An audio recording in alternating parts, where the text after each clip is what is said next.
A question that I've been asking myself lately is what happened to all the clowns from 2016? Like, there was literally an entire worldwide invasion of clown sightings. Schools were shutting down, parents were worried about their kids' safeties, and people were getting arrested and even injured. While 2016 was on a whole other level, mysterious clown sightings had been happening for years before this. And how did this all really start? Well, the Northampton clown was terrorizing a small British town in 2013. A Facebook group was made to update people on the situation, to track the clown's whereabouts, and so many people were in this group and terrified of this clown. But it ended up being 3 young filmmakers who were dressing up as a clown and also secretly running the Facebook page at the same time. This was in order to drive traffic to the concept and got a lot of people's attention. Then we get to 2014, in which an ABC article was released talking about mysterious clown sightings rising in California. Social media accounts were also created to go along with these clowns. And they had terrifying captions such as this one, "No, I will not be coming to get a balloon from you." And it just went downhill from here. Because of movies like it and killers like John Wayne Gacy, clowns have always been just a little terrifying for me. Well, in 2016, they took over so much that a man by the name of Eric Schilling posted an interactive map of clown sightings across America. And there was at least one single sighting or attack in every single state in the US. As this was starting to grow, a young kid ended up getting arrested for dressing up as a clown and chasing people, and he claimed that he was participating in a hoax he saw online. So what exactly perpetuated this? Probably the pranks. Pranking videos were massive on YouTube during this time. People would dress up as spooky clowns, jump out, scare people, and they were getting hella views, hella money for this. So this being on the rise on social media helped spread it from a few incidences to a case of nationwide hysteria and panic. If we go to Greenville, they started to lure children into the woods with money or candy.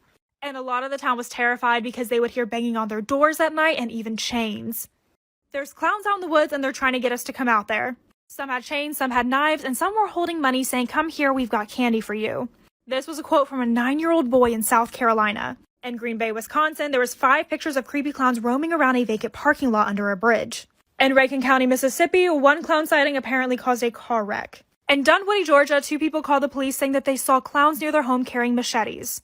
In Winston-Salem, North Carolina, a child reported seeing a clown trying to lure kids into the woods with candy. The media was having to calm down the community and assure people that they were stopping it. But all it did was increase the number of copycat clowns. In Concord, California, police were searching for a man who attempted to abduct a 1-year-old in a clown costume. And on October 4th in Sterling Heights, Michigan, a 7-year-old boy was attacked by a man dressed as a clown and he slid a knife down his arm. On the same night, 3 men dressed as clowns approached a woman with baseball bats. On October 5th in Detroit, Michigan, a man wearing a black hoodie and a clown mask robbed a Walgreens. This gets worse. Shockingly, during the 2016 clown invasion, not all of the danger was on the public. In Reading, Pennsylvania, a 16-year-old boy was stabbed to death while wearing a clown costume. And originally, the media was perpetuating that he was the attacker. The craziness grew, and college students actually started to patrol and do clown hunting. Students would live tweet the experience, and it broke news headlines. Literally, look how many people are out here hunting for a clown. For example, at Michigan State University, they went to go confront a clown after a photo came out. They had broomsticks, baseball bats, and this was happening pretty commonly in rural towns. The police were getting worried about the clowns themselves. Clown vigilante groups were putting people's health and safety at risk by spreading panic even further, mostly doing more harm than good. And on October 21st, there was a rumor going around that the clowns were actually going to purge.